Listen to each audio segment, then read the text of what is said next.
Hello प्यारे बच्चों, कैसे हैं आप? राम राम भाई, बढ़िया एकदम फर्स्ट क्लास। तो आज अपन देखेंगे चैप्टर नंबर 1 ठोस अवस्था, लेक्चर नंबर 6। और आज का जो टॉपिक है वो बड़ा ही इंटरेस्टिंग और मज़ेदार होने वाला है। लास्ट वीडियो लेक्चर में कुछ बातें करी थी एकक कोष्टिकाओं के बारे में कि एकक कोष्टिकाएं जो होती हैं वो दो प्रकार की होती हैं। सरल एकक कोष्टिका, घनीय तंत्र के बारे में एग्जाम्पल बता रहा हूँ। सरल घनीय एकक कोष्टिका और केंद्रित घनीय एकक कोष्टिका। केंद्रित घनीय एकक कोष्टिका 3 प्रकार की होती है। काय केंद्रित घनीय एकक कोष्टिका, फलक केंद्रित घनीय एकक कोष्टिका, आधार केंद्रित घनीय एकक कोष्टिका। इन सब चीज़ों की बात की थी। आज अपन क्या पढ़ने वाले हैं? आज अपन पढ़ने वाले हैं रैंकिंग। लास्ट वीडियो लेक्चर सब बच्चों ने अच्छे से स्टडी कर लिया। रैंकिंग ऑफ यूनिट सेल, मतलब एकक कोष्टिकाओं को रैंक कैसे देंगे, एकक कोष्टिकाओं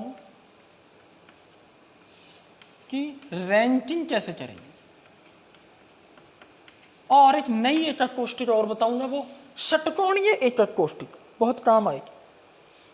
उसके बाद मैं आपको बताऊंगा एकक कोष्टिका का एक और वर्गीकरण, और फिर जो हमने अभी एक वर्गीकरण पढ़ा है परमाणु या अवयवी कणों को अपन कहाँ रख रहे हैं, उस हिसाब से एकक कोष्टिकाएं 4 प्रकार की हैं। सरल घनीय एकक कोष्टिका में कणों को कहाँ रखा जाता है? कोनों पर। काय केंद्रित घनीय एकक कोष्टिका में कणों को कोनों पर भी रखा जाता है और बिल्कुल बीचों बीच में रखा जाता है एक को। आधार केंद्रित घनीय एकक कोष्टिका में कणों को कोनों पर भी रखते हैं और 2 समानांतर फलकों पर भी रखते हैं। फलक केंद्रित घनीय एकक कोष्टिका में कणों को कोनों पर रखते हैं और हर फलक के, प्रत्येक फलक के केंद्र पर रखते हैं। तो ये तो स्थिति के हिसाब से एकक कोष्टिकाएं है ना। एक और वर्गीकरण पढ़ेंगे बाद में, ठीक है। पहले देखते हैं एकक कोष्टिकाओं की रैंकिंग क्या। उस रैंकिंग को देने से पहले एक और एकक कोष्टिका है, बड़ी विशेष एकक कोष्टिका, और वो है षटकोणीय एकक कोष्टिका। अभी तक तो हमने घनीय एकक कोष्टिका पढ़ी। जरूरी थोड़ी है सारी एकक कोष्टिकाएं घन जैसी होंगी। कुछ एकक कोष्टिकाएं ऐसी भी तो हो सकती हैं जिनकी शकल षटकोण जैसी हो, आयत जैसी हो, आयताकार जैसी हो, विषम लंबाक्ष हो, त्रिनतमाक्ष हो, एकंताक्ष हो, अलग अलग आकृति भी तो हो सकती है। दुनिया में घन ही थोड़ी होता है। हमारे बुक में घन पर ज़्यादा फोकस करा हुआ है, इसलिए मैंने घनीय एकक कोष्टिका अपन को पूरे चैप्टर में पढ़नी है अभी भी, लेकिन इसके अलावा भी दुनिया में कुछ चीज़ें हैं वो भी पता होनी चाहिए। षटकोणीय एकक कोष्टिका क्या होती है इसको भी देख लेते हैं एक बार, उसके बाद रैंकिंग देंगे। षटकोणीय एकक कोष्टिका, चलो भाई बहुत बढ़िया। षटकोणीय एकक कोष्टिका क्या होती है? देखो बिल्कुल सिंपल है। एक ऐसी एकक कोष्टिका होती है, एक ऐसी एकक कोष्टिका होती है षटकोणीय एकक कोष्टिका, जिसमें एक बात आप ध्यान रखना, जिसमें ऊंचाई बहुत ज्यादा होती है। लंबाई चौड़ाई बराबर होती है, ऊंचाई ज्यादा होती है। और घन में लंबाई चौड़ाई और ऊंचाई सब बराबर होती है, आप सब जानते हैं। एक और चीज देखो, जब हम एक घन बनाते हैं ना, तो घन में क्या होता है, घन में क्या होता है, एक्स अक्ष पर लंबाई अगर ए मान लूं, वाई अक्ष पर लंबाई बी मान लूं और जेड अक्ष पर लंबाई सी मान लूं। कैसे? देखो ये घन है, ये मैंने एक घन बनाया, बना दिया, ठीक है। अब क्या किया मैंने, ये एक्स अक्ष, ये सपोज करो वाई अक्ष और ये जेड। ये काम करते हैं, ये एक्स अक्ष मान लेते हैं, ये जैसे किताब में माना हुआ, ये वाई माना हुआ है किताब में, और ये जेड ऐसा समझ लेते हैं। ये एक्स है, ये वाई है, जेड। एक्स अक्ष पर ध्यान देना, एक्स अक्ष पर जो लंबाई है वो ए मान लेते हैं, वाई अक्ष पर जो लंबाई है वो बी मान। लंबाई से मतलब है एक्स अक्ष पर घन का जो भाग है वो यहाँ से यहाँ तक आ रही है ना, तो ये क्या है, ये दूरी ए है, ठीक। घन का जो हिस्सा वाई अक्ष को काट रहा है वो बी है जो लंबाई, और जेड अक्ष को काटने वाली लंबाई सी है। तो ये तीनों बराबर ही तो होती है घन में। अरे घन का आयतन ए क्यूब क्यों करते हैं अपन, ए क्यूब मतलब ए तीनों बराबर है, तो ए इसको भी ए मान लो, इसको भी, तो ए का क्यूब हो जाएगा, लंबाई चौड़ाई इंटू ऊंचाई, ठीक है भाई। अच्छा, तो ये दूसरी बात क्या, कोण। देखो ये जो ए है ना, ए एक्स अक्ष पर जो लंबाई ए मानी है ना, इसके सामने ये कोण दिखाई दे रहा है, ये होता है अल्फा कोण। बी के सामने ये होता है बीटा, और सी के सामने मतलब नीचे ये होता है गामा। अल्फा, बीटा और गामा ये 3 कोण होते हैं, ये भी बराबर होते हैं। अल्फा, बीटा और गामा ये 3 कोण भी बराबर होते हैं। कितने के होते हैं? 90 डिग्री के। कितने के होते हैं भैया? 90 डिग्री के। तीनों लंबाइयां बराबर है घन में और तीनों कोण बराबर है। इन लंबाइयों को बोला जाता है एक्सियल लेंथ, मतलब अक्षीय लंबाइयां, और इन कोणों को बोला जाता है एक्सियल एंगल, मतलब अक्षीय कोण। अक्षीय कोण और अक्षीय लंबाई बराबर होती हैं घन में, और कोण 90 डिग्री के होते हैं तीनों। षटकोणीय एकक कोष्टिका में क्या कहानी है, एक्स अक्ष पर लंबाई और वाई अक्ष पर लंबाई तो सेम होती है, मतलब लंबाई तो ये है, चौड़ाई है तो ये तो सेम रहेगी, लेकिन ऊंचाई ज्यादा होती है, मतलब ऊंचाई अलग होती है, नॉट इक्वल। सी क्या है, ऊंचाई है, जेड अक्ष पर, जेड अक्ष पर ऊंचाई तो होगी, ये बड़ी होती है, मतलब षटकोण थोड़ा ऊंचा होता है, लंबाई चौड़ाई में घन के जैसा ही होता है लेकिन ऊंचाई में ज्यादा बड़ा होता है, ठीक है। और दूसरी चीज एंगल की बात करें तो अल्फा और बीटा कोण तो होते हैं 90 डिग्री के, लेकिन ये गामा कोण 120 डिग्री का होता है। इसमें गामा कौन सा कोण है, ये वाला एंगल 120 डिग्री का होता है। मैं आपको दिखाऊंगा इसको किस तरह। चलो अब देखो, चेक करते हैं, ठीक है, इतना नोट कर लो। षटकोणीय एकक कोष्टिका में चलो अब देखो बनाते कैसे, जरा ध्यान दो, बनाते कैसे भाई। षटकोणीय एकक कोष्टिका की अगर अपन बात करें तो बनाएंगे कैसे, इसको ड्रॉ कैसे करेंगे, इसको जरा देखते हैं। देखो बहुत ही सिंपल है, इससे इजी कोई चीज नहीं हो सकती दुनिया में, ये समझो, वो बन जाएगी आराम से। आप बेंजीन बनाते हो लो, तो लो, मैंने भी क्या किया है, वही बनाया। एक और बना था, इसके जस्ट नीचे ही बना ना, बस इतना ध्यान रखना। 2 बेंजीन बना दी। अब क्या करो, इसको इससे मिला दो, इसको इससे मिला दो, इसको ये आगे देखो, आगे वाला है, ये आगे वाला है, तो आगे वाले को आगे वाले से मिलाओ, इसको आगे वाले को आगे, पीछे वाले को पीछे वाले से, पीछे वाले को पीछे मिला दो। थोड़ा सा गलत बन गया है बाबू, चलो दोबारा बना देते हैं। कोशिश करने वालों की भी हार थोड़ी ना होती है, कोशिश करते रहना, आगे बढ़ते रहना, दोबारा बन जाएगा। इसमें क्या है, ये लो, थोड़ा सा सिमिलर बनाओ। देखो यहाँ पे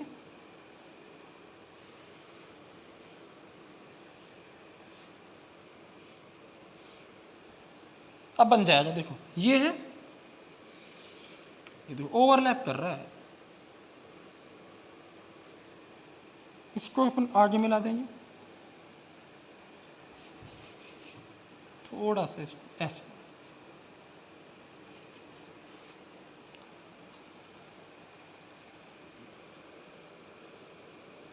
ठीक है, ऐसे बनाओ। देखो ये इससे करना चाहिए, ओवरलैप कर गया ना, ओके।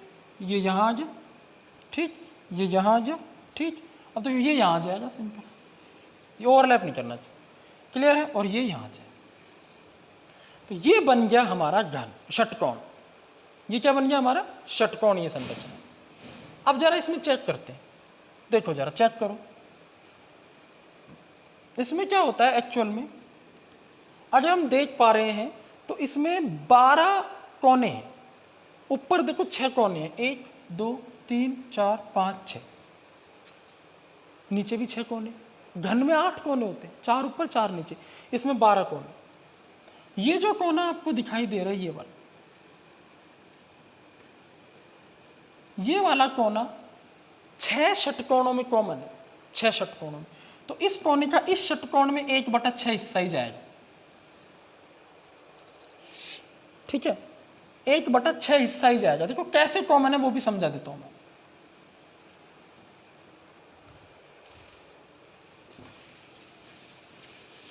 क्या बार बार गलत बन रहा है, देखो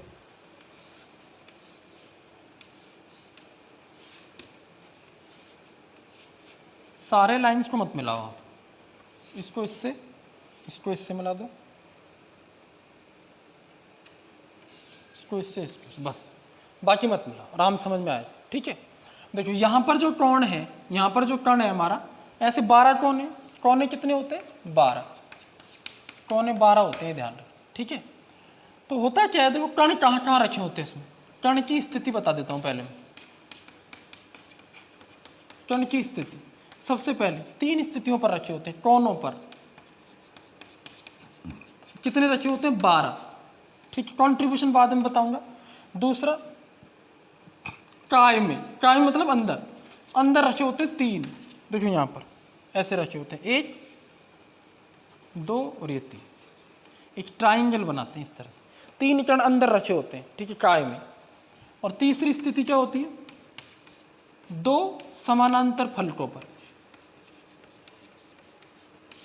2 समानांतर फलक पर, तो एक समानांतर फलक पर 1 और 2 पर 2 समानांतर फलकों पर, तो 2 रखे होंगे। जैसे एक यहाँ रखी, तो इसके समानांतर फलक कौन सा, नीचे वाला, तो एक यहाँ रखा होगा। अब बताओ फलक पर कॉन्ट्रीब्यूशन सेम रहेगा, घन में भी जैसे रहता है। फलक दो षटकोणों में कॉमन रहता है, घन में भी यही कहानी है। तो यहाँ कॉन्ट्रीब्यूशन 1/2 आ जाएगा, तो 1 आएगा यहाँ से, दिख रहा है? ठीक है, कितना कण आएगा यहाँ से? 1। फलक से कितना आएगा? 1 कण। भाई इस फलक पर जो कण रखा है वो इस षटकोण में आधा ही तो जाएगा, और ये भी आधा जाएगा, तो फलक से जो कॉन्ट्रीब्यूशन है वो 1 कण का है। काय से 3 के 3 कण आएंगे पूरे के पूरे, पूरा कॉन्ट्रीब्यूशन रहेगा, 1 से गुणा कर देंगे, ठीक है। और कोनों पर कितना होगा? देखो एक कोने पर जो कण रखा होता है, हम एक काम करते हैं, यहाँ ये जो कण रखा है इसको हम क्या कर लेते हैं? आधा कर लेते हैं, ठीक है। अब तुम ये देखो, ये सिर्फ ये देखो, ये तो यहाँ पर एक लाइन खींचते हैं और इसको ऐसे डिवाइड करते हैं, क्लियर है? तो केवल इतना हिस्सा ही तो जा रहा है एक षटकोण में, इस आधे कण का। ये 1/2 कण है, पूरा नहीं है, 1/2 कण। आधे कण का भी एक षटकोण में कितना जा रहा है? ये एंगल कितना है? 120 डिग्री का है। ये एंगल 120 डिग्री का है ना, तो 120 डिग्री एंगल का जो हिस्सा है वही तो जा रहा है। आधे घन का 120 डिग्री हिस्सा ही जा रहा है। अब 120 का मतलब क्या है कि 1/3 हो गया ना, ये पूरा तो 360 का बनेगा, तो ये 120 डिग्री है, तो ये हिस्सा 1/3 हो गया। तो 1/3 हिस्सा जो है इस आधे कण का, षटकोण के इस कोने पर जो कण पूरा रखा हुआ है इसका आधा किया, इस आधे का 1/3 जा रहा है इसमें, तो पूरे का 1/6 जाएगा ना। आधे का 1/3 जा रहा है, तो पूरे का कितना जाएगा? 1/3 × 1/2, डबल हो जाएगा ना 1/3 का, क्लियर है ना? 1/3 + 1/3 तो कितना होगा? 1/6, ठीक है। तो 1/6 जाएगा यहाँ पर, 1/3 + 1/3 नहीं करेंगे, डबल कर देंगे ना, 1/6। तो कुल मिलाकर की कहानी जमा 1/8 आता था कॉन्ट्रीब्यूशन, ये 1/6 आएगा, क्लियर? तो 12 कणों का कॉन्ट्रीब्यूशन कितना आएगा? 12 × 1/6 यानी 2। तो कुल कण कितना है? 3 और 2 5 और 6 कण है, यानी जेड की वैल्यू होती है 6। क्लियर हुआ या नहीं हुआ? बोलो। षटकोणीय एकक कोष्ठिका में जेड की वैल्यू कितनी होती है? बोलो। जेड की वैल्यू होती है कितनी होती है? बोलो 6। अच्छा, एक कहानी और उठती है, सर आप ये कहते थे कि घनीय एकक कोष्ठिका में, समझना, घनीय एकक कोष्ठिका में जेड की वैल्यू 1 आ रही है तो सरल बोलेंगे उसको, जेड की वैल्यू 4 आ रही है तो फलक केंद्रीय बोलते हैं। इसको क्या बोलेंगे? इसको फलक केंद्रीय बोलेंगे, सरल बोलेंगे, या काय केंद्रीय बोलेंगे? भाई कण कोनों पर भी है तो ये सरल भी है, बीचों बीच में भी है, काय में भी, तो ये काय केंद्रीय भी है, फलक पर भी है तो ये फलक केंद्रीय भी है। तो इसको कुछ मत बोलो, इसको क्या बोलेंगे? विशेष प्रकार की एकक कोष्ठिका, क्लियर है ना? ना तो एक काय है ना सरल है, ठीक है, ये विशेष है। तो षटकोणीय एकक कोष्ठिका कैसी होती है? विशेष एकक कोष्ठिका होती है। तो आपको कैसे उतारना है षटकोणीय एकक कोष्ठिका? कि अक्षीय लंबाई और अक्षीय कोण ये लिख दो, स्थिति लिख दो, कंट्रीब्यूशन लिख दो, ये चित्र बना दो, जेड की वैल्यू 6 लिख दो, ठीक है, इस तरह से। कोने 12 होते हैं इसमें, ये ध्यान रखो, ठीक है। चलो नोट कर लो, स्क्रीनशॉट ले लो, नोट कर लो, चाहे पॉज कर लो। अब देखते हैं रैंकिंग।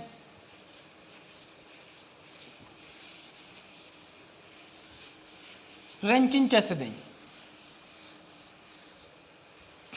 तो देखो दोबारा से रिवाइज हो जाएगा एक तरह से। मैं यहां लिख देता हूं एकक कोष्ठिका, एकक कोष्ठिका का नाम यहां लिख देता हूं, कण की स्थिति क्या है? कण की स्थिति व जेड की वैल्यू भी यहां आ जाएगी, और यहां आ जाएगी भैया रैंकिंग। बिल्कुल सिंपल है। चलो, तो एकक कोष्ठिका सबसे पहले सरल एकक, सरल घनीय,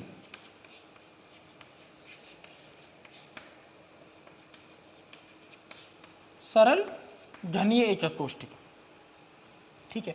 तो कण की स्थिति व जेड, कण की स्थिति क्या होती है? कोनों पर कण होते हैं, सिर्फ कोनों पर, ठीक है। और जेड की वैल्यू कैसे निकालते हैं? भाई घन की बात है तो 1/8 × 8 बराबर 1, यानी जेड की वैल्यू 1 आएगी, और रैंकिंग 1। जो जेड की वैल्यू आएगी वही रैंकिंग आएगी, सुन लो, ठीक है। सेकंड, सरल घनीय के बाद फलक केंद्रीय घनीय, फलक केंद्रित घनीय,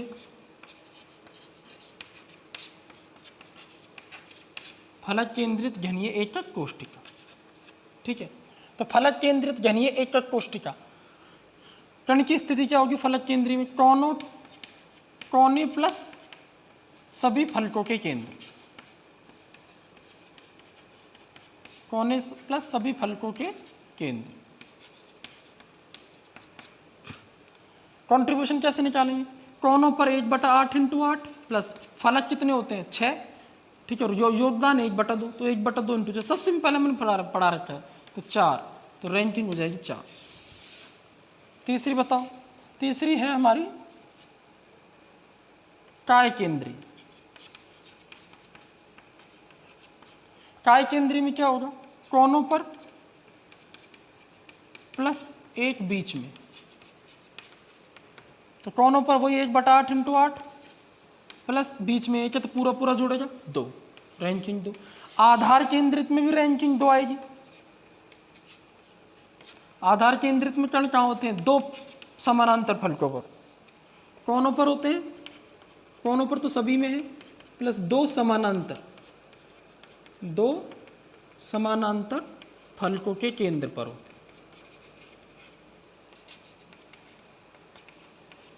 तो कैसे निकालेंगे, 1/8 इंटू 8 प्लस 2 है, तो 2 इंटू 1/2 फलक पर, तो 2 ही आएगा आंसर। और लास्ट है षटकोणीय, 5वें नंबर, लेकिन ये विशेष है, तो इसको आपको मैं अलग से लिखा दूं, षटकोणीय। षटकोणीय, अब यहां जैसे अपन बोल देते हैं घनीय, हम बोल देते हैं सरल, काय, आधार, ये सब वहां नहीं बोल सकते ना, क्योंकि वहां तो कण, अगर सपोज करो षटकोण है हमारा, केवल षटकोण के कोनों पर कण होते तो हम बोलते सरल षटकोणीय कोष्ठक, लगाओ दिमाग। केवल फलक पर होते तो बोलते फलक केंद्रित षटकोणीय, अंदर होते तो हम बोलते काय केंद्रित षटकोणीय। अब अंदर भी है, फलक पर भी है, कोनों पर भी है, तो विशेष बोले, विशेष षटकोणीय एकक कोष्ठक, क्या बोल सकते हैं, विशेष षटकोणीय एकक कोष्ठक।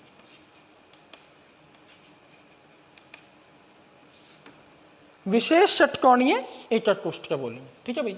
और विशेष षटकोणीय एकक कोष्ठिका जो होगी उसमें स्थिति क्या होगी कणों की,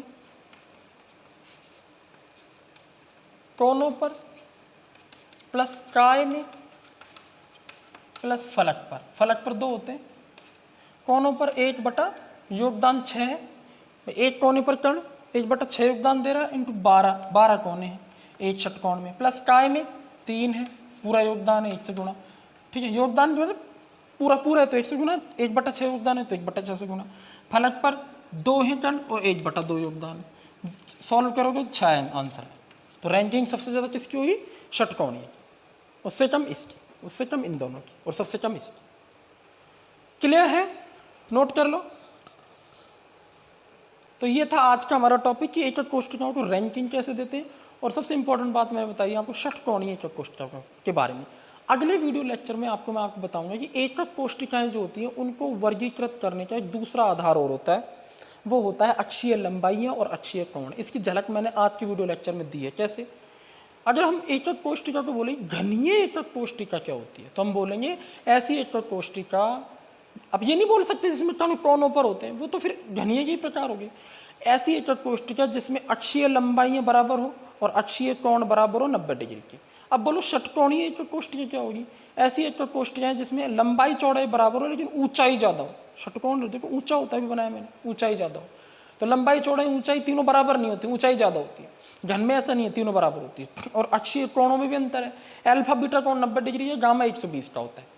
क्लियर है, ऐसी और भी कई होते हैं। ऐसे टोटल 7 प्रकार की एकक कोष्ठिकाएं होती हैं अक्षीय लंबाई और अक्षीय कोण के आधार पर। तो एकक कोष्ठिका को वर्गीकृत करने के 2 आधार हैं। पहला आधार क्या है, कणों की स्थिति, उस आधार पर एकक कोष्ठिकाएं हैं सरल, फलक केंद्रित, काय और आधार, समझ रहे हो ना।